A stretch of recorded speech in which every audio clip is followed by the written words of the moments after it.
हम्म तो AC generator के बारे में हम पहले थोड़ा सा डिस्कस कर चुके हैं पहले वाले लेक्चर्स में।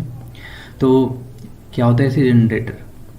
एसी जनरेटर एक ऐसा डिवाइस है जो अल्टरनेटिंग करंट प्रोड्यूस करता है। और अल्टरनेटिंग करंट हमने पढ़ी थी, जो क्या करती हैं, एक सेम टाइम ऑफ इंटरवल में अपनी डायरेक्शंस चेंज करती है। ठीक है, वन साइकिल में उसके कितने डायरेक्शन होती हैं? दो, एक पॉजिटिव और एक नेगेटिव। तो जनरली एसी जनरेटर को हम अल्टरनेटर भी कहते हैं इसी वजह से, बिकॉज वो कैसा साइकिल देता है हमें, पॉजिटिव नेगेटिव। आपके पास पिछले वाले लेक्चर में हमने देखा था ना, ये this is the wave form of alternator means AC generator.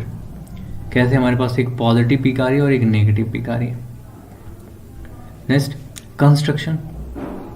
AC motor और एसी जनरेटर्स में थोड़ा सा डिफरेंस बस सिर्फ किस चीज़ का है, उनमें स्प्लिट रिंग्स का और कम्यूटेटर का।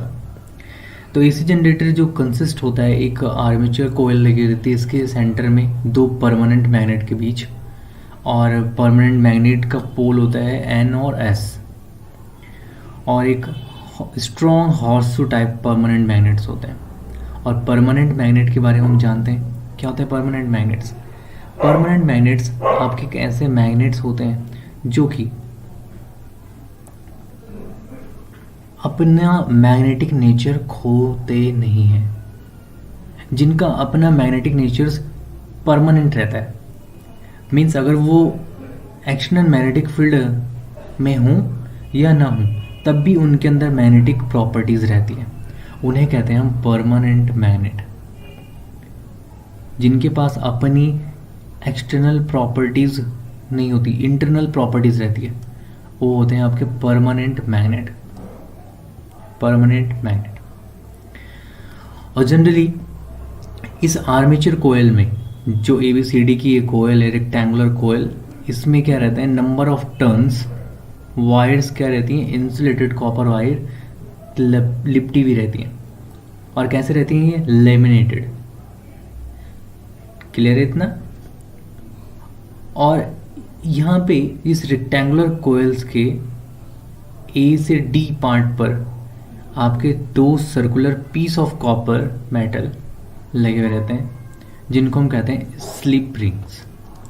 क्या कहते हैं? स्लिप रिंग्स, R1 और R2। एसी जनरेटर का डायग्राम दिखाता हूँ, वहाँ पे दिखाता हूँ कि A और D के साथ किस तरह से आपके स्लिप रिंग्स कनेक्टेड रहती हैं।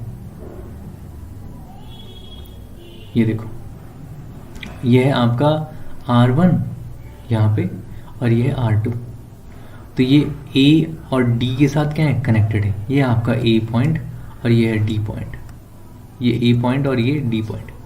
और ये R1 और R2 क्या है, दो स्लिप रिंग्स हैं। आगे देखेंगे इनका वर्क क्या है यहाँ पे। अभी तो हम कंस्ट्रक्शन के बारे में देख रहे हैं। क्लियर हो इतना? नेक्स्ट, कंस्ट्रक्शन में जो इलेक्ट्रिक जनरेटर है उसका आता है अब, कि इलेक्ट्रिक जनरेटर एक तरह से एक ऐसी मशीन है, ठीक है, जो मैकेनिकल एनर्जी को कन्वर्ट करती है इलेक्ट्रिक एनर्जी। एक ऐसी मशीन जो मैकेनिकल एनर्जी को कन्वर्ट करती है इलेक्ट्रिक एनर्जी में। अब मोटर क्या था, इलेक्ट्रिक एनर्जी को कन्वर्ट करता था मैकेनिकल एनर्जी में। वाह, रिहाना बोलो, समझ में आया कि ये अल्टरनेटिंग करंट प्रोड्यूस करती है, और अल्टरनेटिंग प्रोड्यूस करने के साथ साथ ये क्या करती है, मैकेनिकल एनर्जी को कन्वर्ट करती है इलेक्ट्रिक एनर्जी में। और छोटा सा स्मॉल जनरेटर को हम क्या कहते हैं, डायनामो। तो जो स्मॉल जनरेटर होता है, स्मॉल छोटा सा, जो इतना छोटे छोटे जनरेटर्स भी मिलते हैं मार्केट में, तो उन्हें हम कहते हैं डायनामो। और काम वही है, मैकेनिकल एनर्जी को किस में चेंज करना, इलेक्ट्रिक एनर्जी में। ठीक है, करते हैं हम प्रिंसिपल की, कि आपका जो इलेक्ट्रिक जनरेटर है वो किस प्रिंसिपल पे वर्क करता है। तो इलेक्ट्रिक जनरेटर जो प्रिंसिपल पे वर्क करता है वो है इलेक्ट्रोमैग्नेटिक इंडक्शन। क्या है? Electromagnetic induction. इलेक्ट्रोमैग्नेटिक इंडक्शन क्या होता है? Electromagnetic induction is very important. Electromagnetic induction हमने दिखाया था ना कि फैराडे ने कैसे एक्सपेरिमेंट करा था। अभी तक हमने देखा था कि इलेक्ट्रिक फील्ड की वजह से मैग्नेटिक फील्ड प्रोड्यूस होता है। सो इलेक्ट्रिक मैग्नेटिक इंडक्शन है क्या कि अगर हम किसी मैग्नेट को इलेक्ट्रिक फील्ड में लेके जाते हैं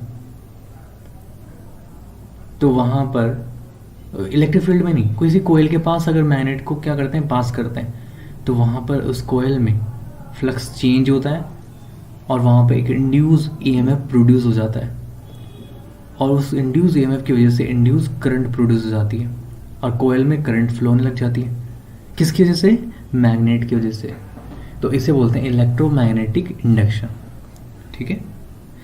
तो एक साइंटिस्ट थे फैराडे, उन्होंने इस पे क्या करा था, इस पे रिसर्च करी थी।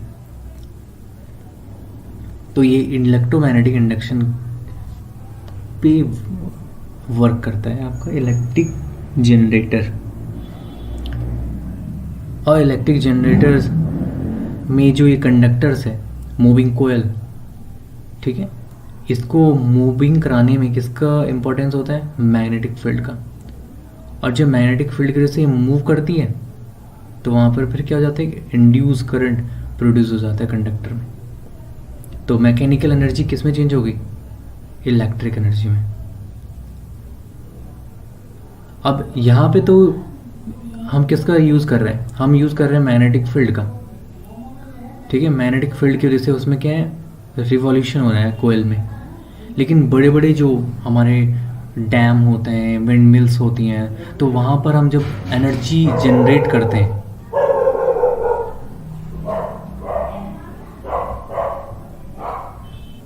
तो वहाँ पर क्या करते हैं, टरबाइन को रोटेट करने में किसका यूज़ किया जाता है?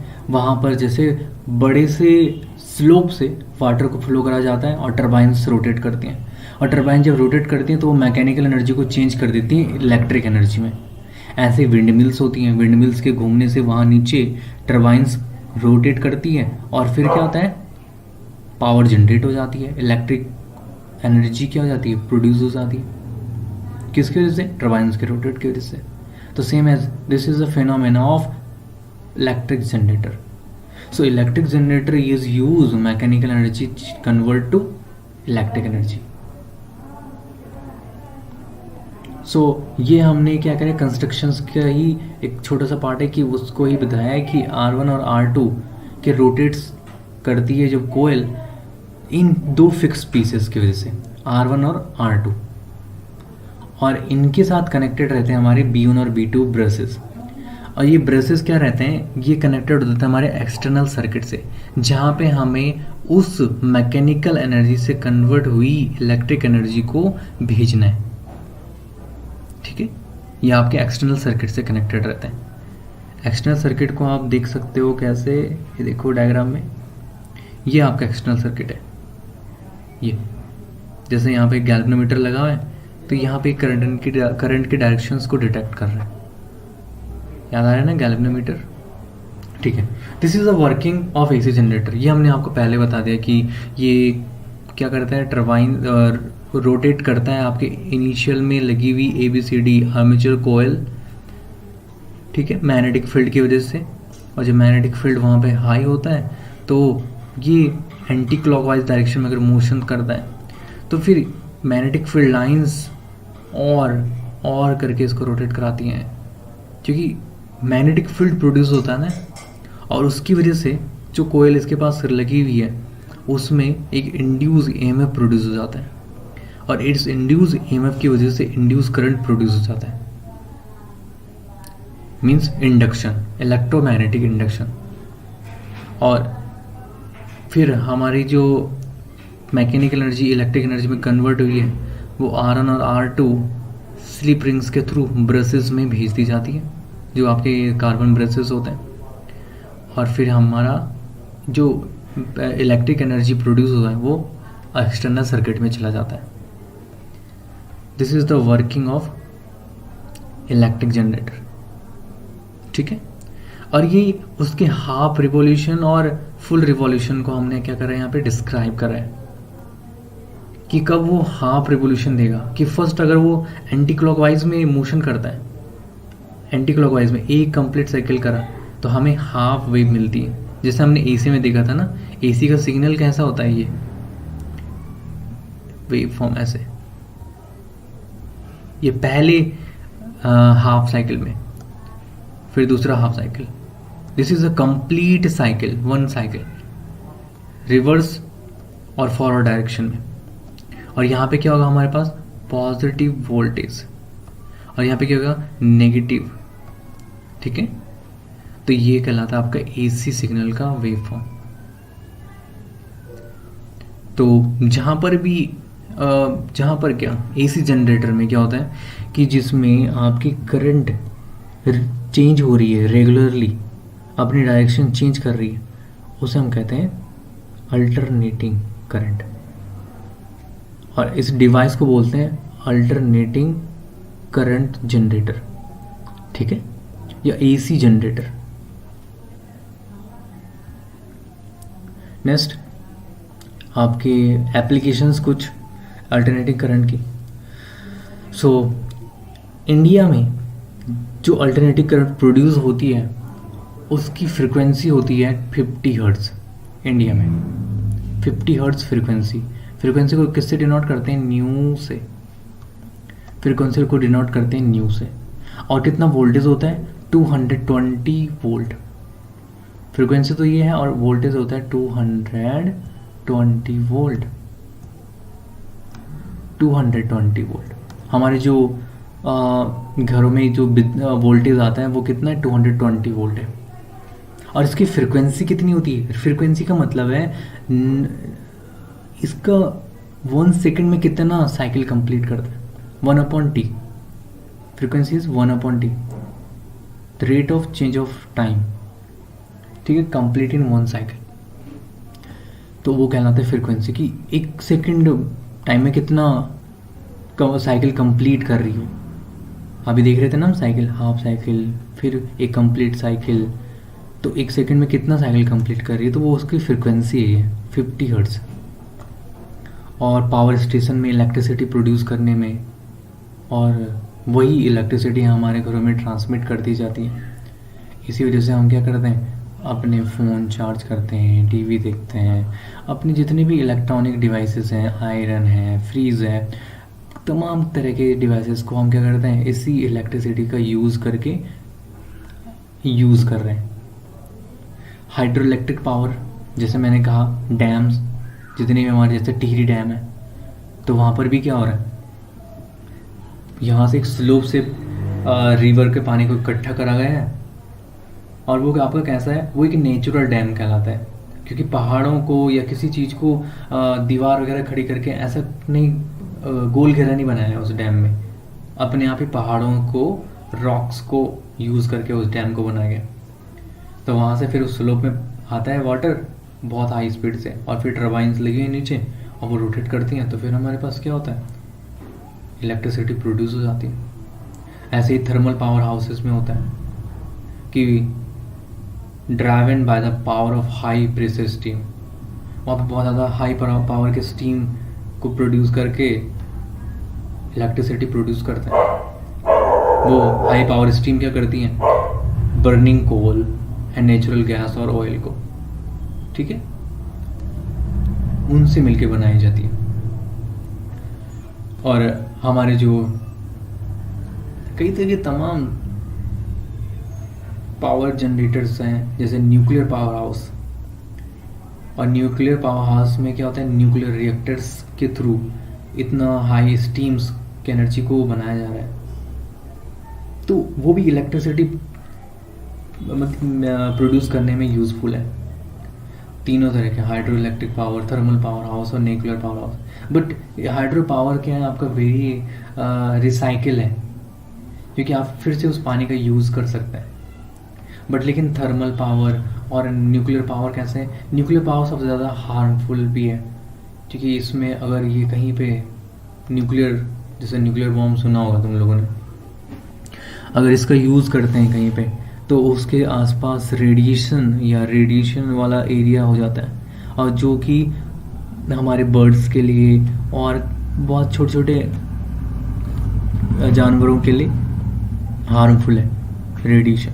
जैसे तुम लोगों ने देखी होगी ना रोबोट 2.0, वहाँ पे आता है ना एक रेडिएशंस निकलती हैं। तो न्यूक्लियर पावर हाउसेस में भी हमारे ऐसे रेडियो एक्टिव एलिमेंट का यूज़ किया जाता है, जैसे यूरेनियम, थोरियम, जिनसे कि हाई एनर्जी की पावर प्रोड्यूस करी जाती है।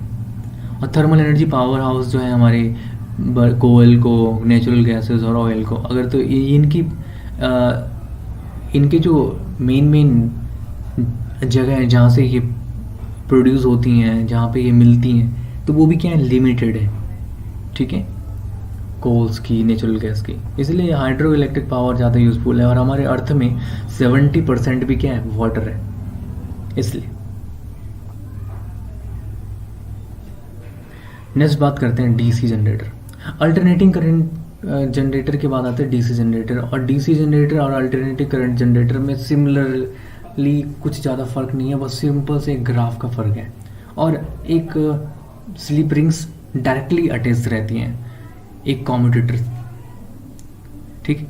वहाँ पर स्लिप रिंग्स के जैसा क्या लग जाता है, कॉम्यूटेटर, जैसे कि आपने डीसी मोटर में पढ़ा था, सेम एज डीसी जनरेटर में यही होता है। काम वही है, बस यहाँ पे वो अल्टरनेटिंग करंट प्रोड्यूस कर रहा था एसी जनरेटर, और ये क्या करता है, डायरेक्ट करंट प्रोड्यूस करता है,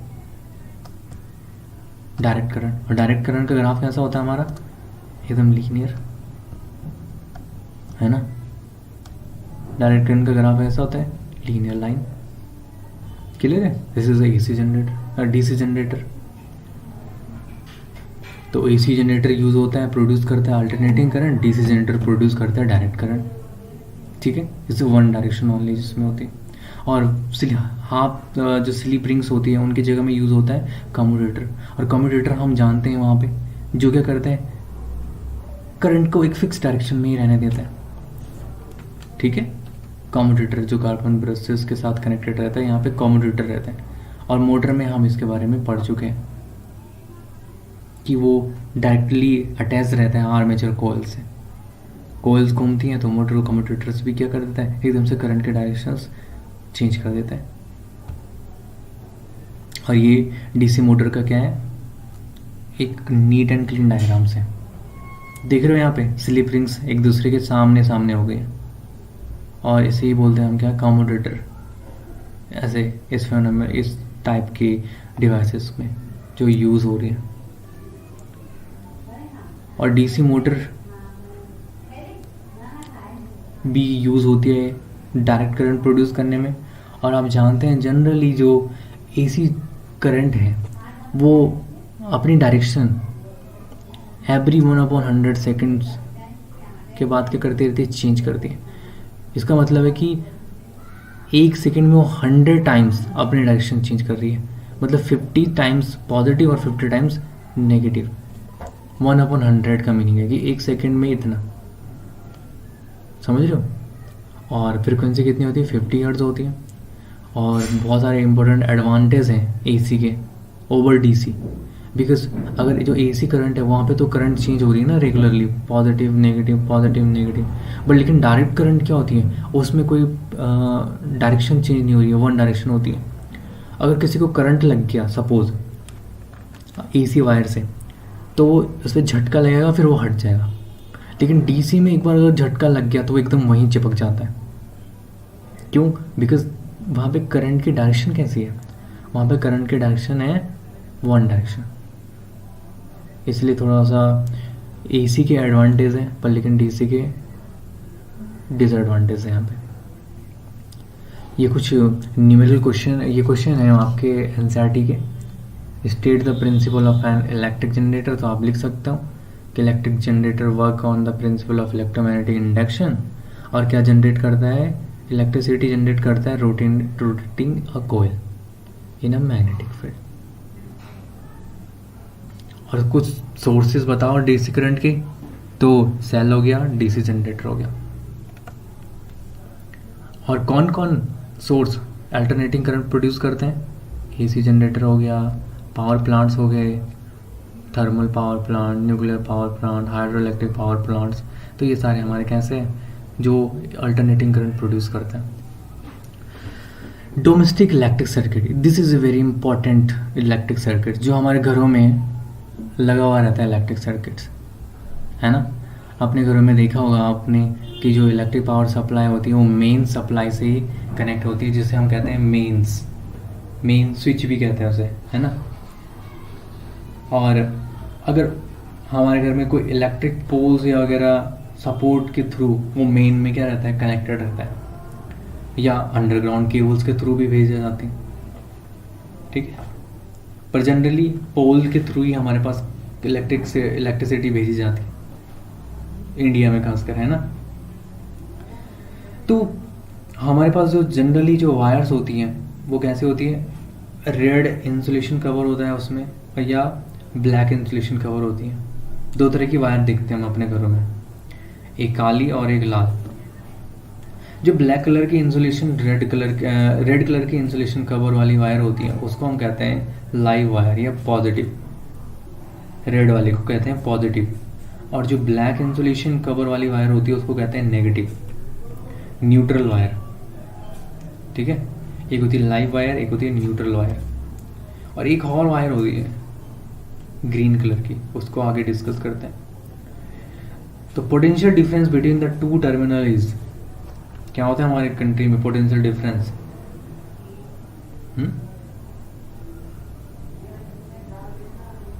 बताओ जरा। अच्छा तुम 220 volt, potential difference between the two terminal is 220 volt, और फ्रीक्वेंसी कितनी होती है 50 हर्ट्ज। तो लाइव वायर और न्यूट्रल वायर समझ में आया। जो रेड कलर की इंसुलेशन कवर वाली वायर होगी उसको बोलेंगे पॉजिटिव या लाइव वायर, और ब्लैक वाले को कहेंगे नेगेटिव, ठीक है। ये देखो एक सर्किट हमारा जो डोमेस्टिक सर्किट है घर का, वो देखो लाइव वायर और न्यूट्रल वायर ये कनेक्टेड होती हैं। एक तो इलेक्ट्रिसिटी बोर्ड फ्यूज़ होता है, जो हमारा फ्यूज़ बताएंगे कि फ्यूज़ होता क्या है, और ये आपका इलेक्ट्रिसिटी मीटर जहाँ पे आपकी यूनिट आती हैं, कितना मीटर कितना यूनिट आपने खर्च कर लिया, ठीक है। और ये कुछ डिस्ट्रीब्यूशन बॉक्स है जहाँ से हमारा मेन स्विच है और फ्यूज़ फॉर ईच सर्किट पे लगा हुआ है। और ये देखो ग्रीन कलर की वायर देख रहे हो, ये ग्रीन कलर की वायर है आपकी अर्थ वायर, ये वेरी इंपॉर्टेंट है। और ये देखो ये पोटेंशियल डिफरेंस कितना है 220 वोल्ट, दो टर्मिनल के बीच, एक रेड और एक ब्लैक, और ये अलग अलग स्विचेस है, क्लियर है। अर्थ वायर का काम क्या है, अर्थ वायर का वर्क है कि अगर कोई ओवरलोड डिवाइसेस है, जैसे कि जो बहुत ज़्यादा एम्पेयर्स के होते हैं, तो उनका एक देखा होगा ट्रिपल प्लग वाले होते हैं, वो ऊपर एक बड़ा सा प्लग होता है और नीचे क्या होती हैं छोटी छोटी प्लग्स होती हैं, तो उनको यहाँ पे हम यूज़ करते हैं। तो बड़े वाले प्लग किसका काम करता है, अर्थिंग का, तो ये काम करता है अर्थिंग का, ठीक है। तो ये अर्थिंग का काम करता है और डिवाइसेस को स्पार्क होने से या डिफ्यूज़ होने से बचाता है। अगर अर्थिंग नहीं करेंगे हम तो हमारे क्या हो जाएगा सर्किट, जो भी डिवाइसेस है एप्लायंसेस हैं वो क्या हो जाएंगे, शॉर्ट सर्किट हो जाएंगे या डिफ्यूज़ हो सकते हैं, इसलिए अर्थिंग की जाती है। अभी हम पढ़ते हैं इसको कि अर्थिंग होता है क्या। तो हमारा जो मीटर बोर्ड है हाउस का, उसमें अलग अलग मेन स्विच से जो कनेक्टिंग होती है लाइन वायर्स, वो क्या होती हैं डिफरेंट सप्लाई वाले करंट्स के लिए डिफरेंट होती है। जैसे कि अगर 15 एम्पियर करंट के रेटिंग के एप्लायंसेस हैं, जैसे हाई पावर रेटिंग वाले, तो जैसे गीज़र हो गया, एयर हो गया, कूलर्स हो गया, उनको अलग स्विच से अलग कनेक्शन दे दिया जाता है। और जिनमें 5 एम्पियर के करंट है, जैसे बल्ब हो गया, फैन हो गए, तो इनको अलग कनेक्शन दिया जाता है मेन स्विच से। और अर्थ वाली वायर क्या है, ये ग्रीन कलर की इंसुलेटिंग वायर होती है, और ये कनेक्टेड होती है एक मेटल प्लेट से, और ये कभी कभी घरों में अर्थिंग कर दी जाती है। आजकल तो हमारे में एनसीएल वगैरह आ गई है, ठीक है। अब तो क्या है, इसको अर्थ से कनेक्ट कर दिया जाता है, और यूजुअली जब हाई वोल्टेज या हाई करंट आती है तो जो अर्थिंग वाली वायर है वो उसको क्या कर देती है, अर्थ में सप्लाई कर देती है, मतलब जीरो कर देती है उसके करंट को। ठीक है, तो ये सेफ्टी के लिए यूज़ किया जाता है अर्थ वायर। और स्पेशली कैसे अप्लायंसेस जैसे कि हमारे क्या है, जो मेटेलिक बॉडी के होते हैं, जैसे इलेक्ट्रिक प्रेस हो गया, टोस्टर हो गया, टेबल फैन हो गया, रेफ्रिजरेटर हो गया, इनमें हम देखते हैं ये मोटा सा प्लग। और हमारे लैपटॉप में भी देखा हो, लैपटॉप में भी ये यूज़ होता है। ठीक है, तो मीनिंग क्या है और इसका यूज़ क्या है अर्थ वायर का। तो earth wire is a metallic body is connected to the earth wire which provide low resistance conducting path for the current. ये क्या करता है, एक लो रेजिस्टेंस कंडक्ट करता है। लो रेजिस्टेंस समझ दो, रेजिस्टेंस क्या होता है, resistance is the properties of a conductor which oppose the electric current. अब इसका लो रेजिस्टेंस होगा तो ये हाई इलेक्ट्रिक करंट को बहने देगा अपने में। जैसे करंट आ गया हाई इलेक्ट्रिसिटी, और जैसे हाई इलेक्ट्रिक करंट आता है तो अब इसके पास आ जाता है ग्रीन वायर के पास, अब वो उसको कहाँ पहुँचा देता है, अर्थ में। ठीक है, तो और फिर वो क्या हो जाती हैं, अर्थ में पहुंचने के बाद वो जो हमारे डिवाइसेस हैं, मेटेलिक बॉडी वाले डिवाइसेस, जैसे इलेक्ट्रिक प्रेस हो गया, मीन्स आयरन टोस्टर हो गया, तो वो हमारे क्या जाते हैं, इलेक्ट्रिक शॉक नहीं देते। ठीक, तो देखा होगा तुमने, डायग्राम देख लिया जिसमें सेपरेट सर्किट हैं, डिफरेंट एप्लायंसेस हैं और connected in across the live और न्यूट्रल वायर से। और हर एक एप्लायंसेस में अपना ऑन और ऑफ का स्विच होता है जिसकी वजह से उसमें करंट फ्लो होती है। अब बात करते हैं इलेक्ट्रिक फ्यूज़ की। This is the very important device. Electric fuse क्या है, इलेक्ट्रिक फ्यूज़ एक ऐसा इम्पॉर्टेंट कंपोनेंट है जो डोमेस्टिक सर्किट में यूज़ होता है। और ये करता क्या है, ये प्रोटेक्ट करता है हमारे एप्लायंसेस को और इलेक्ट्रिक सर्किट्स को ओवरलोडिंग होने से। अगर ओवरलोड करंट आ गई तो ये क्या करता है, इसमें एक पतली सी वायर होती है ये। अब there are different type of electric fuse, जैसे ये कार्ट्रीज फ्यूज है, इसका बहुत यूज़ होता है, ये और ये भी है। यहाँ पे एक तार कनेक्टेड रहती है यहाँ बीच बीच पे, ये भी क्या होती है, पतली सी तार। जैसे ही इसमें क्या होता है, ये भी एक पतली सी वायर है, ये क्या होती है, एक हीटिंग एलिमेंट होता है। और हीटिंग एलिमेंट्स में हम यूज़ करते हैं जूल्स हीटिंग लॉ, और वो होता है H is equal to I square R और small T, I square R T. It means अगर जैसे हाई वोल्टेज, हाई इलेक्ट्रिसिटी का करंट आता है हाई, तो उसमें क्या होता है, एनर्जी मीन्स हीट प्रोड्यूस होती है, डिसिपेट होती है। और जब हीट डिसिपेट होती है कैसे, अगर देखो आई करंट आ रही है 2 एम्पियर्स, तो हीट कितना हो रहा है 4, because H is directly proportional to I, H is directly proportional to I square. कि करंट इंक्रीज होगा तो हीट भी इंक्रीज होगा, एनर्जी भी इंक्रीज होगी, और वो भी कैसे, स्क्वायर टर्म्स में। और जब हीट इंक्रीज होगी तो वहाँ पे टेम्परेचर इंक्रीज होगा, और जब टेम्परेचर इंक्रीज होगा तो ये जो मेटेलिक वायर यहाँ पे लगी है पतली सी, तो ओवर करंट आने पे टेम्परेचर इंक्रीज होने की वजह से ये मेटेलिक वायर का जो अपना टेम्परेचर होता है वो उस टेम्परेचर से मैच कर जाएगा, और यहाँ पे ये वायर क्या हो जाएगी, मेल्ट हो जाएगी, और कनेक्शन ब्रेक हो जाएगा। और जब कनेक्शन ब्रेक हो जाएगा तो हमारा जो कनेक्शन इलेक्ट्रिक सर्किट है वो शॉक होने से क्या हो जाएगा, बच जाएगा। तो ये फ्यूज़ का क्या है, इम्पोर्टेंस है इलेक्ट्रिक सर्किट में। तो जनरली जो फ्यूज़ होते हैं वो हमारे बनाए जाते हैं एल्युमिनियम, कॉपर, निकल, लेड, इन वायर से बनाया जाता है। ठीक है, और ये बाहर इसका ऐसा कवर बनाया जाता है ग्लास ट्यूब का, जिससे कि ये प्रोटेक्ट रहे, अगर जैसे मेल्ट होता भी है तो ये इसी के अंदर स्टोर हो जाए। तो शॉर्ट सर्किट की क्या होता है, शॉर्ट सर्किट अगर कोई करंट एकदम से इंक्रीज हो जाए, एब्रप्टली इंक्रीजेस, उसे बोलते हैं शॉर्ट सर्किट। तो इलेक्ट्रिक फ्यूज उन्हीं से हमें क्या करता है, प्रोटेक्ट करता है। और जैसे वहाँ पे हमने पढ़ा Joule's heating law, H is equal to I square R T, जिसे कहते हैं जूल सेटिंग लॉ। ठीक है, तो overloading can also occur due to accidental hike in the supply voltage. तो ये हमने आपको बता दिया कि एक्सीडेंट होने से हमें बचाता है इलेक्ट्रिक फ्यूज़।